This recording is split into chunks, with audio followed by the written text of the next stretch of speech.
जय हिंद दोस्तों, कैसे हैं आप सब।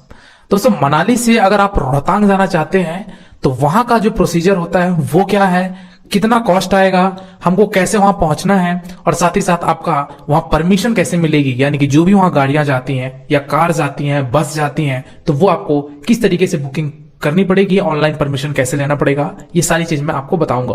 और इस वीडियो में मैं ये भी बताऊंगा कि आपको रोहतांग पहुंचने के लिए किन किन सामानों का ले जाना ज्यादा आवश्यक है। दोस्तों, मैंने ऑलरेडी आपकी शिमला और मनाली ये दोनों की वीडियोस मैंने ऑलरेडी डाल चुकी है। तो शिमला की भी वीडियो मैंने पूरी कंप्लीट बता चुकी है आपको कहां जाना है, कैसे रुकना है, टोटल उसका खर्च कितना आएगा। और मैंने साथ ही साथ आपकी मनाली की वीडियो की भी मैंने उसकी कॉस्ट, उसकी रुकने की व्यवस्था, होटल्स के खर्चे, ये सारी चीज मैंने आपको एक सेपरेट वीडियो बना दी है। दोस्तों, दोनों वीडियो के लिंक आपके आई बटन पे भी आपको मिल जाएंगी और आपके डिस्क्रिप्शन पे भी मिल जाएंगी। तो अगर आप शिमला, मनाली और रोहतांग तीनों कवर करना चाहते हैं तो आप पहले वो दोनों वीडियो देख सकते हैं और साथ ही साथ ये वीडियो भी आपके लिए यूजफुल तो है ही। दोस्तों, रोहतांग का जो खुलने का समय है, यानी कि जो आपका जो सीजन है, अप्रैल में रोहतांग पास खुलता है और हमारा ये लगभग सितंबर अक्टूबर के पास जब भी पहली स्नो होती है तो हमारा रोहतांग पास बंद हो जाता है। इसका कारण है कि दोस्तों वहां पे हैवी स्नो होने के कारण रोहतांग की सड़कें ब्लॉक हो जाती है, जिसके कारण किसी भी पर्यटन को वहां जाने नहीं दिया जाता है। लेकिन दोस्तों, अगर कुछ लोग जो ठंडी में जाते हैं उनको मनाली और शिमला में ही काफी स्नो मिल जाती है, जिससे वो सारा चीज अपना कवर कर लेते हैं, जो भी स्नो एक्टिविटीज उनको करनी रहती है। तो रोहतांग आपको तभी जाना है जब अगर आप गर्मी में जाते हैं, क्योंकि दोस्तों गर्मी में आपको ना तो शिमला में बर्फ मिलेगी और ना ही आपको मनाली में बर्फ मिलेगी। तो वहां के लोग फिर जाते हैं रोहतांग पास। दोस्तों, रोहतांग का जो दूरी है, अगर दूरी की बात करूं मैं दोस्तों, मनाली से आपको 52 किलोमीटर की दूरी पे रोहतांग पास पड़ता है। दोस्तों, रोहतांग पास जाने के लिए आपको रोड से जा सकते हैं। अगर आप पर्सनल गाड़ी से आ रहे हैं तो बाई रोड तो आप जा ही सकते हैं, लेकिन अगर आप कोई पैकेज करवाए हुए हैं, जो भी आपका एजेंट रहेगा उसका वो रोहतांग पास का अलग लेगा। यानी कि अगर आप रोहतांग पास जाना चाहते हैं, बर्फ में आप जो भी एक्टिविटीज करनी चाहते हैं, तो उसका वो अलग किराया होता है और उसकी एक अलग परमिशन होती है। तो दोस्तों, अगर आप रोहतांग जाना चाहते हैं तो उसके लिए आपको परमिशन की आवश्यकता है। दोस्तों, परमिशन आप भी निकाल सकते हैं या फिर अपने एजेंट को भी बोल सकते हैं। दोस्तों, परमिशन निकालने का जो वेबसाइट है वो आपकी स्क्रीन पे ये रही है, rohtangpermit.nic.in। इस वेबसाइट पे जाके आप भी बुक कर सकते हैं। जो भी उसके गाड़ी की नंबर होगी, गाड़ी की डिटेल्स होगी, ड्राइवर का नेम क्या है, ये सारी चीजें आप अपना खुद भी बुक कर सकते हैं या फिर अपने एजेंट को कह दीजिए, वो एजेंट ही आपका परमिशन निकाल कर आपको दे देगा। दोस्तों, परमिट निकालने के भी आपके किराए होते हैं, यानी कि उसका भी कुछ फेयर लिया जाता है, जो कि 500 रुपए की परमिशन पास होती है और 5 रुपए आपका कंजेशन चार्ज लिया जाता है। परमिशन यहाँ पे डेली कोटा की बात करूं तो वहां पे आपको टोटल 1200 गाड़ियां भेजी जाती है। उस 1200 में भी उसको दो भाग में कैटेगराइज किया है। पहला तो ये, अगर पेट्रोल गाड़ी है तो वो 800 गाड़ियां जाएंगी और अगर वो डीजल गाड़ियां हैं तो वो 400 गाड़ियां जाएंगी। एक दिन का ये मैं आंकड़ा बता रहा हूं। तो टोटल गाड़ियों का परमिशन 1200 गाड़ियों को परमिट होता है। इस 1200 में अगर आपका नंबर लग गया तो लग गया, अदरवाइज आपको अगले दिन प्रयास करना चाहिए।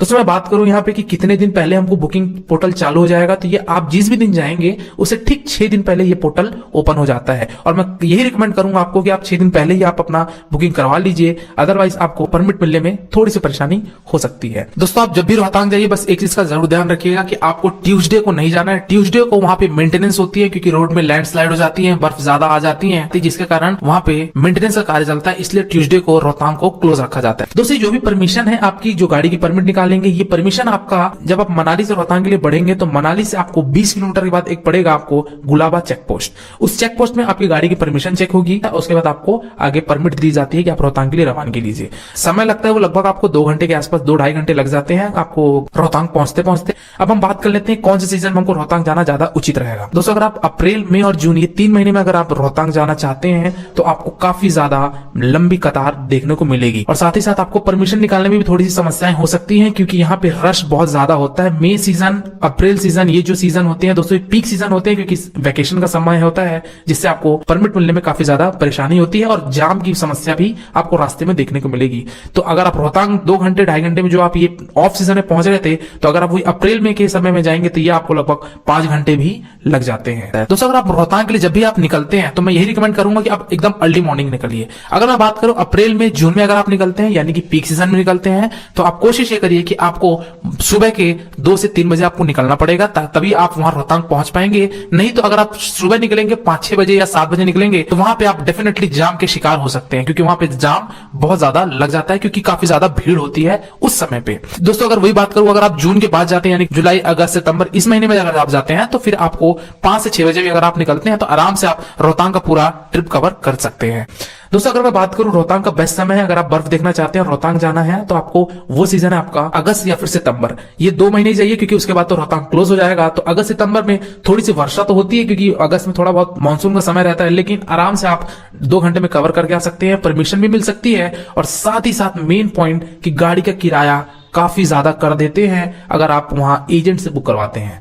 दोस्तों कहना ये चाहता हूं कि अब मैं अगर पीक सीजन की बात करूं, अगर आप ऑफ सीजन में जाते हैं, वेकेशन में जाना चाहते हैं, तो वहां पे गाड़ी का जो किराया होता है वो 17,000, 15,000, 12,000 ये बड़ी गाड़ियों का। लेकिन अगर मैं कोई सिडान गाड़ी की बात करूं, जैसे टाटा जेस्ट हो गया, सियाज हो गया, तो इन सब गाड़ियों की जो उनका लगभग 9 से 10,000 होता है। और वही अगर आप सुमो, बुलेरो, स्कॉर्पियो करवाते हैं तो वो 15,000, 17,000 चार्ज करते हैं। ये केवल रोहतांग जाने का किराया होता है दोस्तों। इसलिए मैं रिकमेंड करूंगा कि आप अगस्त में या फिर सितंबर में आप जरूर जाइए, तो वहां पे आपको वही गाड़ी का किराया आपको 5,000, 6,000 में भी आपको वो रोहतांग लेके जाएगा। और अगर आप ये रोहतांग जाना ही नहीं चाहते हैं तो आप, मैं ये रिकमेंड करूंगा कि आप दिसंबर, जनवरी या फरवरी के महीने में आइए, आपको मनाली या फिर शिमला में, कुफरी में ही स्नो देखने को मिल जाएगी। दोस्तों लास्ट बात ये कर लेते हैं कि वहां पे जाने के लिए आप स्नो सूट पहनना पड़ता है। दोस्तों स्नो सूट, हैंड ग्लव्स और आपके ऊपर का टोपी और साथ में नीचे पैर में गमबूट, ये 4 चीज आपको बहुत ज्यादा इंपॉर्टेंट है। उसके बिना आप बर्फ में एंजॉय नहीं कर पाएंगे। दोस्तों जो स्नो सूट होता है वो स्नो सूट आपको मनाली में ही या फिर रोहतांग जाते जाते बहुत सारे आपको शॉप्स दिखेंगे,